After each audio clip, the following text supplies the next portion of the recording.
E o livro de Lamentações, ele vai mostrar a realidade do ardor do pecado. Deus, ele, quando escolhe um povo para ouvir a sua palavra, ele sempre vai mostrar o caminho da verdade. É como a gente sempre fala, a palavra, ela é uma, é única, não existe outra. O caminho é um só, não existe outro caminho. Deus nunca, através do seu Filho, Jesus, o único Filho dele, vai fazer com que o homem possa ser salvo por outrem. Não, a salvação somente por Cristo Jesus, somente por Ele. Se eu não estou em Cristo Jesus, não tem como se achegar em mim a salvação. Impossível o homem ser salvo por outro, ou ser salvo pelas obras, ou ser salvo pela caridade. Não, a própria palavra fala isso. Da mesma maneira, a palavra especifica que o povo sofre por causa de uma causa, que é o pecado, desobediência, que é um dos piores pecados que existe na Bíblia, é a desobediência. O primeiro homem caiu por causa da desobediência. Adão pecou, e quando Adão peca na desobediência, ele vai colocar a culpa em quem? Na mulher. Ele nunca assumiu o erro dele. O homem que cai nunca assume o erro dele, ele sempre vai querer colocar a culpa em outro, é ou não é? Quando Adão caiu, quando Deus manifesta a glória dele no paraíso, Deus fala: Adão, você comeu do fruto que não era para comer. Ah, Senhor, foi essa mulher que o Senhor me deu. Ele nunca vai falar: Senhor, na minha fraqueza eu caí, na minha fraqueza eu pequei, na minha fraqueza eu... Não, ó, foi a mulher, ó, foi outro, ó, foi ele. Não, você tem que assumir o seu erro, você tem que assumir o seu pecado, amém? Caso contrário, assumindo ou não assumindo, você vai ser julgado por ele, meu amigo.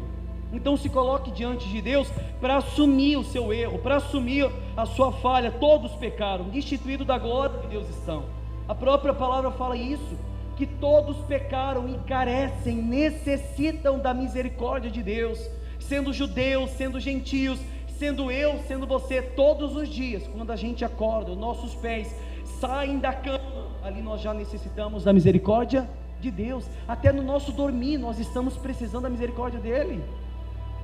Ou seja, todos os momentos a mão de Deus está sobre tanto a vida do pecador quanto na vida do homem justo. A mão dele está sobre essas pessoas. A diferença é quando essas pessoas morrem nos seus pecados. Amém? Lamentações capítulo 3 diz assim. Todos acharam, gente? Lamentações capítulo 3, o cabeçalho diz assim: convidado o povo a reconhecer o quê? O seu pecado. Convidado o povo a reconhecer o seu pecado. O autor começa falando assim: eu sou um homem que viu a aflição pela vara do furor de Deus. Ele me levou e me fez andar em trevas e não na luz.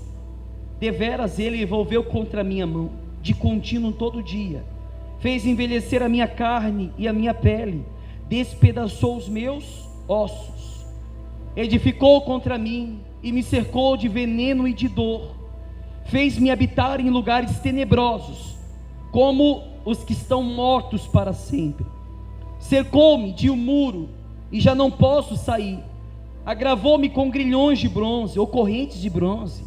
Ainda quando clamo e grito, ele não admite a minha oração, ele não ouve a minha oração. Fechou os meus caminhos com pedras lavradas, fez tortuosas as minhas veredas, fez-me como urso à espreita, um leão de emboscada. Desviou os meus caminhos e me fez em pedaços, deixou-me assolado, entousou o seu arco e me pôs como alvo a flecha. Fez que me entrasse no coração as flechas da sua aljava. Foi feito objeto de escárnio para todo o meu povo, e a sua canção todo dia. Fartou-me de amarguras, saciou-me de absinto, fez-me quebrar como pedrinhas de areia os meus dentes, cobriu-me de cinza, afastou a paz de minha alma, esqueci-me do bem. Então disse eu: já pereceu a minha glória, como também a minha esperança no Senhor. Lembra-te da minha aflição e do meu pranto, do absinto e do veneno. A minha alma continuamente os recorda e se abate dentro de mim. Aí ele fala assim: quero trazer à memória o que me pode dar esperança. Pastor, não entendi nada.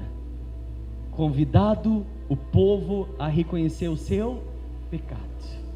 O autor do capítulo 3 de Lamentação, ele estava num momento angustiante da sua vida, angustiante. E se nós entendermos a palavra, a gente vai ver que tudo foi Deus que fez, nada pelo homem, nada pelo diabo, tudo foi Deus. A vara do furor de Deus estava sobre ele por causa do pecado. Os seus ossos se secaram, viraram pó por causa do pecado. A angústia tomou conta desse homem, o absinto tomou conta desse homem por causa do pecado. O pecado tomou conta daquele povo. Ele está dando uma narrativa do que aconteceu na vida dele por causa tanto do pecado dele quanto do povo. O pecado do povo. Todos os profetas que antecederam o autor de Lamentações, todos eles pregaram arrependimento. Até no Novo Testamento, se você vê João Batista, prega sobre o arrependimento. O próprio Cristo diz: eu não vim chamar o justo, mas sim o ímpio, para que se arrependa dos seus pecados. Arrependimento. Deus chama o seu povo para que se arrependa dos seus erros, dos seus pecados. Pastor, não quer, então vão sofrer consequência. E não há quem diga assim: eu estou sofrendo talvez por um descuido. Não, é por causa do pecado. Eu estou sofrendo talvez porque eu tenho tropeçado uma vez. Não, o pecado foi tão grande na vida desse povo que eles sofreram amargamente. O pescoço do autor de Lamentações diz que foi trancado com correntes de bronze. Foi preso. Ele assemelha a sua vida presa no sofrimento, preso na amargura, e não tem que arranque ele da mão de Deus. Olha o que o pecado pode fazer na vida de uma pessoa. Entenda uma coisa: nós nunca estamos preparados para o dia das trevas. Como o autor fala, ele me fez andar nas trevas e não na luz. É ou não é? Você consegue enxergar alguma coisa com essas luzes apagadas, pessoal? Não consegue. Um homem que está na escuridão não vê saída. O homem que está nas trevas, ele não vê saída para a sua vida. Ele tenta de toda maneira, ele até busca a presença de Deus, mas o autor falava: eu clamava, eu gritava nas minhas orações, mas ele não, em outras palavras, ele não ouvia. O pecado arranca a glória do homem. O pecado arranca toda a intrepidez, toda a ousadia que outrora estava na vida do homem e faz com que ele seja envergonhado. Deus mesmo fala para Davi: Davi, porque você pecou em oculto, a sua vergonha será em público, vai ser mostrado para todo mundo. Não há nada oculto que não seja revelado. Pastor, eu pequei escondido, estou pecando escondido. Uma hora você vai ser envergonhado. A própria palavra fala isso. Uma hora a vergonha vai vir à tona. Não há quem fuja da mão de Deus, não há quem possa fugir dos olhos de Deus. Se nós estivéssemos vivendo no tempo de Lamentações, no tempo do passado, do Velho Testamento, hoje o povo se lamentaria, gritava de dia e de noite pela dor do pecado. Nossa pele está se envelhecendo, nós não conseguimos mais, meu Deus. O povo queria mais uma chance, o povo precisava de mais uma oportunidade, choravam de dia e de noite. A Bíblia diz que 3 vezes Jeremias se coloca diante de Deus. Na terceira vez Deus fala assim: Jeremias, não adianta interceder por esse povo, porque eu não ouvirei mais as suas orações. Não adianta mais. Às vezes Deus fala isso para a gente: não adianta mais interceder por muitas pessoas da igreja, porque talvez ele já tenha rejeitado. E aí, pessoal? E se ele já rejeitou a sua oração? Você já pensou nisso? E se ele não apenas rejeitou a sua oração, mas tem rejeitado você? Você já pensou nisso? É complicado, sim ou não? Isso fere a nossa alma, não fere? Mas nunca vem à tona na cabeça do homem. O homem se deleita nos seus pecados de dia e de noite. O homem requer pecado. O homem tem prazer na iniquidade, na perversidade do seu coração. O homem não pensa que por um instante Deus, através da sua soberania, Ele pode rejeitar toda a oração do homem, inclusive o homem. Ele é Deus, foi Ele que nos criou. Se a partir de hoje Ele querer rejeitar você e rejeitar a mim, bendito é o nome dEle. Amém? Ah, pastor, que é isso? Então começa a pensar diferente. Começa a pensar como o autor de Lamentações falava: em trevas Ele me colocou e não na luz, deveras Ele volveu contra a minha mão de contínuo todo dia. Todo dia a mão de Deus estava sobre aquele povo, o furor de Deus estava sobre aquele homem, todo dia, toda hora. O povo não conseguia fugir para nenhum dos lados, meu Deus, porque a ira de Deus estava sobre eles. Fez envelhecer a minha carne, a minha pele, despedaçou os meus ossos. Aí no 5 ele fala assim: edificou contra mim e me cercou de veneno e de dor. Na tradução grega, o veneno significa angústia. Ele me cercou de angústia e de dor. Quem que cercou? O próprio Deus. O problema é que ninguém quer crer nessa palavra. O povo não quer crer que é Deus tanto, que é o próprio Deus que tanto criou o mal quanto o bem. É o mesmo Deus que mata e que dá vida. É Ele que fere, é Ele que traz vida, é Ele que coloca o mal na vida das pessoas, é Ele que coloca a maldição. Por isso que Ele diz: eis que eu coloco diante de vós tanto a bênção quanto a maldição. Eu não quero crer nesse Deus que amaldiçoa. Meu amigo, a gente não pode inverter essa realidade, não podemos. Ele mesmo fala na palavra, em Isaías 45:7: eu crio a luz, eu formo as trevas, eu crio a paz, eu faço o mal, eu, Senhor, faço todas as coisas. Ele que fez todas as coisas. Só tem uma coisa que Ele não fez, que é o pecado moral que habita dentro do homem. Isso já habita dentro da gente. Mas o mal circunstancial, como a gente sempre fala, foi criado pelo próprio Deus. Agora eu pergunto uma coisa para vocês: e se Deus quiser ser glorificado na angústia de vocês, pessoal, e aí? E se Deus quiser ser glorificado no sofrimento de vocês? Vocês já pensaram nisso? Vocês já pensaram que Deus pode ser glorificado no sofrimento de vocês? Ah, pastor, eu não pensei. Mas foi isso que Ele fez na vida daquele povo. Foi glorificado. De que maneira? Fazendo com que o povo venha padecer, para depois reconhecer o seu erro. É ou não é? Tem muita gente que necessita padecer, para depois reconhecer os seus pecados, reconhecer os seus erros, meu Deus. Você pode ver que Deus não aliviou a mão contra aquele povo. Não tem nenhum momento que mostra que Deus fala: o povo está sofrendo demais, eu vou parar um pouco. A mão dele estava de dia e de noite. Olha o Deus que a gente não conhece. Olha o Deus que é oculto por muitos pastores. Olha o Deus que muitos pastores não pregam, meu Deus. Olha o Deus que está escrito, que está cravado nas escrituras, mas por muitos passam despercebido. Não, nós temos que crer tanto no Deus da misericórdia, mas principalmente no Deus de justiça. E a justiça de Deus foi tão justa contra aquele povo, que o povo necessitava padecer nos seus pecados, para eles reconhecer que por ele ser deixado o Senhor seu Deus, no dia em que ele guiava pelo deserto, colheram um fruto muito amargo.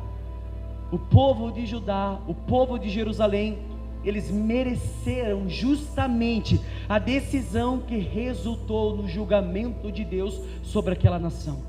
Foi justa. Como a gente pregou esse tempo atrás, a ira de Deus e o fogo de Deus consumindo 2 filhos de Arão, Nadab e Abiú. Foi justo, sim ou não? Foi ou não foi? Foi justo. Por que foi justo? Porque antes de ele matar os 2 com fogo, ele já tinha falado em Levítico 10 a maneira que deveria ser. Êxodo 30, perdão, Levítico 10 fala sobre os 2 filhos que morreram. Êxodo 30, Deus mostrou a maneira que deveria se apresentar o incensário. Não apresentaram da maneira correta, sofreram detrimento, sofreram o ardor de fogo de Deus, sofreram a ira. O problema é que a gente acha que nunca pode acontecer com a gente, porque estamos no tempo da graça, pastor. Vai querendo. Horrível coisa é cair na mão do Deus Todo-Poderoso. Horrível coisa é. Se você cair na mão de Deus, não tem quem te arranque de lá. Amém? Versículo 8. Vocês estão entendendo, gente? Ainda quando clamo, olha só, ainda quando clamo e grito, Ele não admite a minha. Ainda quando clamo e grito, eu imagino grito de desespero. Eu imagino grito de angústia, aquele grito amargo, apavorante, de um homem angustiado, de um homem que necessita urgentemente de socorro.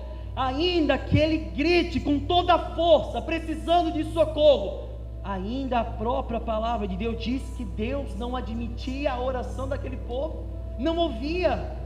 O próprio Deus, não ouvindo os gritos angustiantes do seu povo, vocês vão ter que padecer naquilo que vocês têm plantado. O homem que planta corrupção, o homem que planta na carne vai colher corrupção, mas o que planta na vida eterna, ou que planta no Espírito, colherá a vida eterna.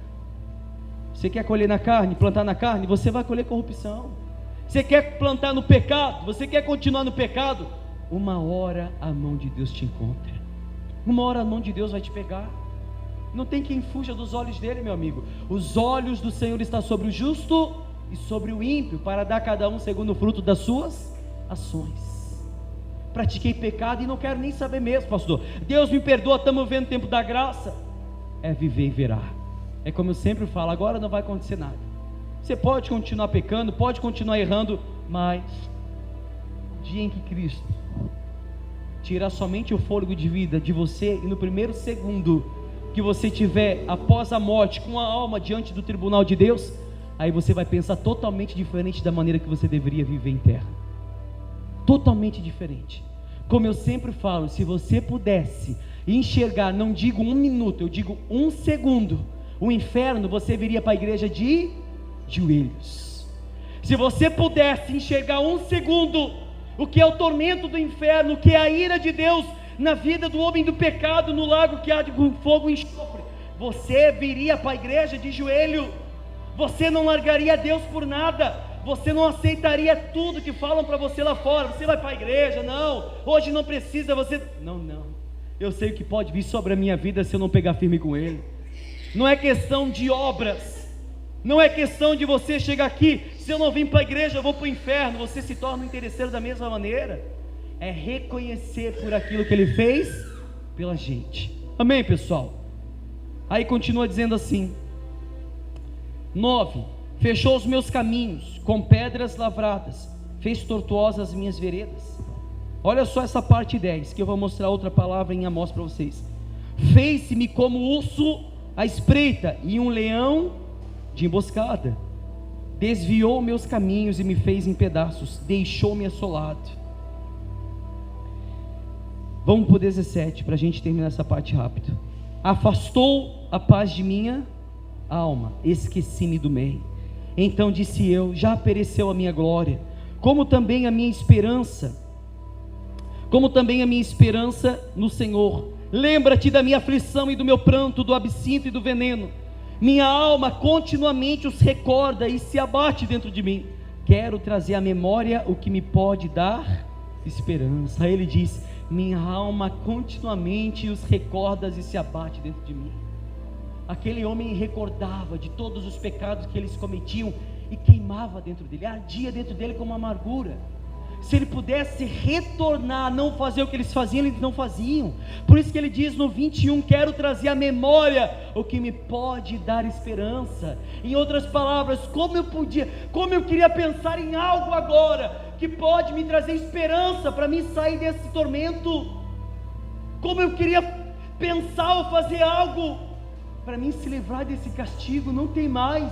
Você vai pagar, você vai colher, você vai ter que colher aquilo que você tem plantado. Deus vai deixar o homem padecer no meio do deserto, no furor da sua ira, como aquele povo sofria no exílio. Muitos morriam à espada, outros morriam de fome, outras mulheres eram abusadas, meu Deus, mas tudo justamente pelo pecado.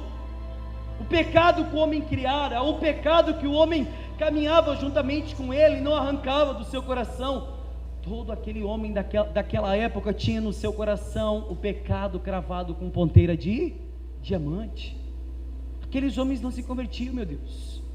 Você pode ver que ele falava assim: se eu tivesse uma única esperança de fazer algo para mim sair desse tormento, eu fazia.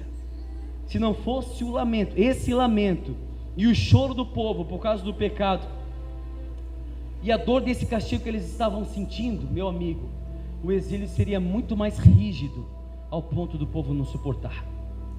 Se eles não se lamentassem, olha só, se eles não se lamentassem, se eles não chorassem, se eles não estivessem chorando, clamando por misericórdia, a dor do exílio seria tão grande que eles não suportariam, e Deus não iria aliviar a mão, não.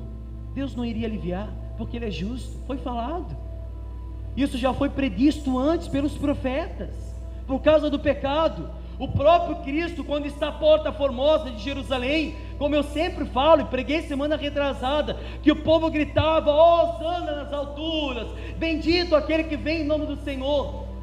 Jesus falava assim: se eles soubessem o que vai vir sobre a vida deles, se eles soubessem, o mesmo povo que gritava Hosana nas alturas, o mesmo povo que saudava Cristo com aqueles ramos, o mesmo povo que jogavam suas vestes no chão para Jesus passar com a jumentinha.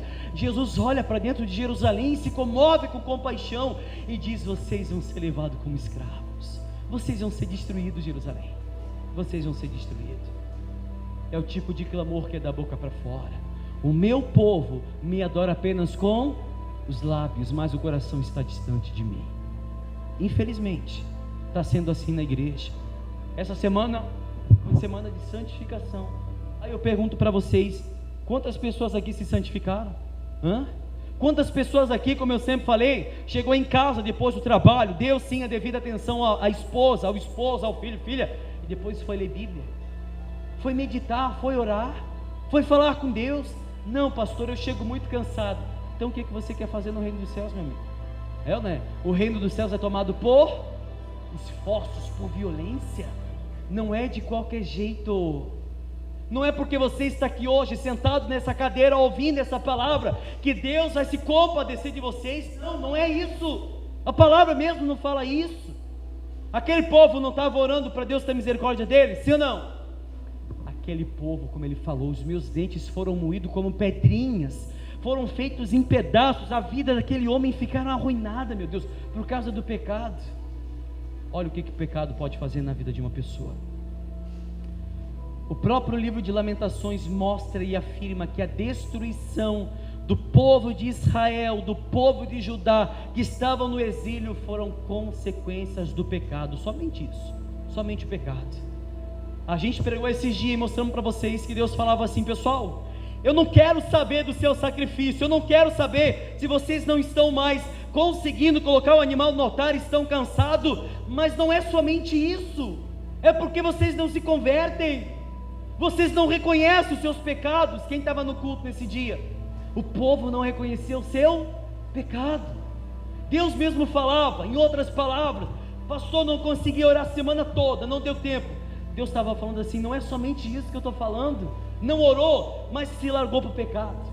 Sabemos que a oração arranca o mundo de dentro do homem. Um homem de oração tem prazer na lei de Deus, ele não tem vontade de pecar.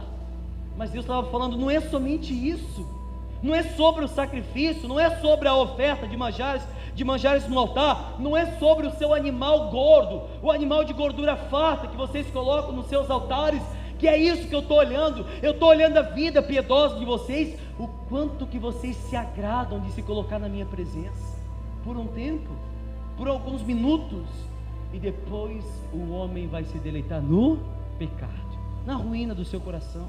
Deus não vai olhar e não vai se agradar, e acabou, meu amigo. Como eu queria que nós estivéssemos vivendo no tempo do exílio, tudo seria diferente, tudo seria diferente. Vocês têm certeza que vocês estariam à la vontade, ou talvez sentado numa cadeira aconchegado pelos seus pecados?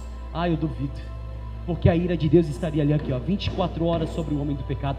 24 horas, a mão de Deus massacrando, o fogo, a ira, a cólera da gritaria de Deus sobre o homem do pecado, estaria sobre o homem da iniquidade. Não quem te arranque da mão dele. Amém? Esses livros não foram tirados da Bíblia, não. Esses livros ainda continuam aqui. É difícil ver um pastor que prega Lamentações. Você já viu? Hein, pessoal? Não, porque fala de lamentação, fala de choro, fala de angústia, fala da perversidade do povo. Infelizmente, se a gente olhar para a realidade de Lamentações, ninguém quer crer, ninguém quer ver que o próprio Deus fazia tudo isso. O próprio Deus matava, o próprio Deus castigava, o próprio Deus fazia o povo passar fome, o próprio Deus mandava com que os soldados inimigos abusassem das mulheres, matassem as crianças. O próprio Deus mandava fazer isso. O próprio Deus. Tira da sua cabeça, como eu sempre falo, a teologia do Deus que aceita tudo. Ele não aceita tudo. tira da sua cabeça aquele Deus que está sempre com a mão inclinada para abençoar. Não, a mão dele sim está sempre inclinada, e como estava sobre a vida desse povo, mas a mão estava inclinada para quê? Para afligir esse povo, para trazer veneno e dor, angústia e morte, e aquele povo não se convertia, se lamentava e chorava. Vocês vão padecer, até o momento que eu quiser parar. E mesmo assim Deus se tornava justo, da mesma maneira. Quando Deus ele chama Isaías e Jeremias, vamos usar como base Isaías.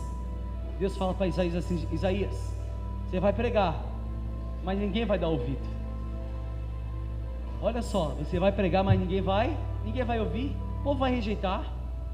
Jonas fez isso, pregou em Nínive, muitos rejeitaram. Por mais que muitos jejuavam, muitos faziam a vontade de Deus, mas Deus falava para Isaías, para Jeremias, para os profetas do passado: vocês vão pregar, mas o povo vai rejeitar. E se Deus sabia que o povo iria rejeitar, por que tinha que levantar alguém para pregar? Para o povo sofrer as consequências da desobediência. Tudo há um propósito. Quem que entende Deus? Quem que conheceu o coração de Deus? Quem foi o seu conselheiro? Não tem ninguém. É ou não é? Ninguém consegue compreender as obras de Deus, ninguém. Mas Deus é justo. Amém, pessoal? A única saída mesmo daquele povo era invocar a Deus, pedir misericórdia, para que o sofrimento fosse mais leviano, somente isso. E os profetas repetidamente, quase todo dia, eles advertiam Judá e Jerusalém que se o povo continuasse a violar a aliança que Deus tinha feito com o povo, o julgamento iria acontecer de forma justa. E mesmo assim o povo não ouviu. Aí que chega a questão de Amós 5,18. Você não precisa abrir, mas se quiser marcar para você entender, Amós 5,18. Muito antes de Jeremias, Amós falou sobre um dia do Senhor. Amós fala: ai de vós que desejais o dia do Senhor, e o dia do Senhor será trevas e não luz. O dia do Senhor será trevas e não luz. A Bíblia diz que o homem vai correr do leão, mas vai se encontrar com o urso. O homem vai chegar em casa, vai colocar a mão na parede, e quando ele coloca a mão na parede, a cobra irá picar. Por acaso não será o dia do Senhor trevas? Por acaso não será densa escuridão? Para que vocês querem o dia do Senhor? Eu pergunto para vocês: quem aqui anseia pela vinda de Cristo? Levanta a mão. Pastor, eu anseio, é tudo que eu mais quero. Tem certeza que você está apto para falar isso? Você tem certeza mesmo que você tem convicção que você fala assim: pastor, como eu queria que Jesus voltasse hoje? Levanta a mão. Com toda certeza, levanta a mão. Amém? A Bíblia fala assim: por que vocês querem o dia do Senhor? Se vai ser dia de trevas e não de luz. Por que vocês estão querendo o dia dele? Vai ser dias de densas trevas, dias de choro. Por isso que os homens gritavam, como está escrito em Apocalipse: cai sobre nós, ó montes, cai sobre nós, ó alteiros, porque nós não vamos suportar. A Bíblia mesmo enfatiza isso, que será dia de dor, de sofrimento, de angústia. Não há quem vai poder fugir da glória de Deus, não. O homem vai fugir da face do leão, mas vai se encontrar com o urso. O homem vai entrar em casa, vai colocar a mão na parede. A própria Bíblia diz em Amós 5,18 que uma víbora irá picá-lo. Não tem para onde fugir, não tem como fugir da glória de Deus. Será dias de densa trevas. Você está apto para isso, pessoal? Hein, gente? Como tem sido o seu caminhar diante dele? Aí que chega a parte principal que eu quero falar para vocês. Lamentações de Jeremias 3,37. Olha só, grava isso no seu caderno. O pastor não trouxe caderno, mas grava no seu coração e marca em casa. A gente vai ver o Deus da bondade que muitas igrejas pregam, muitas seitas religiosas pregam, muitas sinagogas de Satanás pregam. Apenas o Deus da bondade não mostra a justiça dele. Lamentações de Jeremias 3,30. Você vai pular uma folha só. Diz assim: quem é aquele que diz, e assim acontece, quando o Senhor não... Vocês acharam, gente? Lamentações de Jeremias 3,37. Vamos lá. Quem é aquele que diz, e assim acontece quando o Senhor não mande? Acaso não procede do Altíssimo tanto o mal quanto... Por acaso não procede de Deus tanto o bem quanto o mal? Hein, pessoal? Procede ou não? Procede. Agora 39, grave no seu coração isso. Porque pois se queixa o homem vivente, queixe-se cada um dos seus próprios pecados. Deus falava para aquele povo: por que vocês estão queixando? Senhor, tenha misericórdia da gente, olha para o nosso sofrimento. Deus falando assim: por que vocês estão se queixando? Queixem-se dos seus pecados agora, falem do que vocês têm feito lá atrás. Não falamos pela boca do profeta que chegaria esse dia? Não foi falado por acaso pela boca de Jeremias, pela boca de Amós, que o dia horrível do Senhor iria chegar? Foi falado. Então queixe-se agora dos seus pecados, aproveitem agora, chorem, lamente-se, porque o dia do Senhor chegou sobre eles. Quem que pode soltar alguma palavra e proceder à palavra do homem, que pode ser concreta por ele mesmo, se o próprio Deus não mandou? Não. Como eu posso pregar amor, se o próprio Deus mesmo fala para Jeremias? Todos os profetas que antecederam antes de você, Jeremias, antes de você, de Ananias, de Amós, todos eles pregavam guerra, pregavam paz, pregavam fome. Tinha que pregar isso. Não é uma pregação de amor que vai libertar o povo. O povo está continuamente no pecado e no erro, mas o povo não se liberta dos seus pecados, e vão colher. Quer queixar contra Deus? Queixe-se contra os seus pecados, queixe-se contra os seus pecados. Aí ele diz assim, 40, esquadrinhemos os nossos caminhos, provemo-los e voltemos para o Senhor, levantemos o coração juntamente com as mãos para Deus no céu, dizendo: nós prevaricamos e fomos rebeldes, e tu não... Ele fez o quê? Ele não perdoou. E aí, pessoal? E aí, gente? O que você tem a falar disso? Senhor, eu sei que nós prevaricamos, eu sei que nós temos errado, eu sei, meu Deus, que nós temos falhado, mas o Senhor não perdoou. Não adiantou, porque eles foram avisados antes, sim ou não? Nós estamos falando há muito tempo, nós estamos pregando já 2 anos de ira de Deus, nós estamos pregando 2 anos do furor da ira de Deus contra o pecador, nós estamos falando 2 anos que Deus é um justo juiz, um Deus que se ira todos os dias, como está em Salmo 7,12, Salmo 7,11, que se o pecador não se arrepender dos seus pecados, o próprio Deus vai afiar a espada contra o pecador, vai aplumar o arco contra ele, e a flecha já está no arco para atingir aqueles que não se converteram. Ele não perdoou. Você se coloca diante do altar na oração, sim ou não? Você pode falar: Senhor, tem misericórdia de mim. Será que Ele te perdoou, pessoal? Hein, gente? É duro ouvir isso, mas é a realidade. Será que Ele te perdoou? Como disse o homem aqui, o autor de Lamentações: levantemo-nos as mãos junto com o quê? Com o coração. Vamos levantar o coração, mas também as nossas mãos. Não é somente o clamor da boca para fora, mas é o que procede da onde? Do coração. Uma oração sincera. Porque não há quem que nesse momento horrível, que está plantando o que colheu, que não clame com sinceridade, sim ou não? É como diz, hoje existe muitos ateus na terra, sim ou não? Mas no inferno não vai ter nenhum ateu não, porque lá todo mundo vai acreditar, é ou não é? Agora existe muitos ateus na terra, mas no inferno não vai ter nenhum. O ateu não acredita em nada, mas lá ele vai ter que acreditar, é ou não é? Vai ter que acreditar que existe a ira de Deus, e Deus vai mostrar a sua justa ira contra o pior homem do pecado da face da terra. Amém, pessoal? Volto a falar para vocês. E se Deus quiser ser glorificado no seu sofrimento, e aí, pessoal, vocês estão prontos para isso? Hein, gente? Seja feita a vontade dele. Leia mais Lamentações, faça um devocional diário, comece em Jeremias, leia Jeremias e Lamentações de Jeremias. Você vai ver o Deus do amor que as igrejas pregam. Eles não querem pregar isso.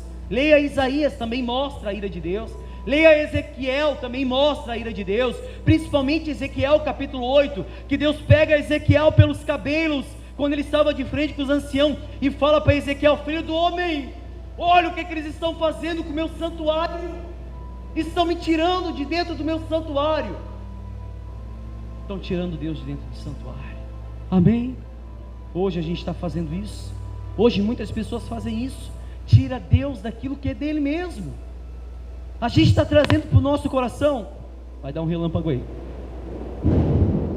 a gente está trazendo para dentro do nosso coração tudo aquilo que desagrada a Deus, e depois não temos como reclamar da nossa colheita. Amém, gente?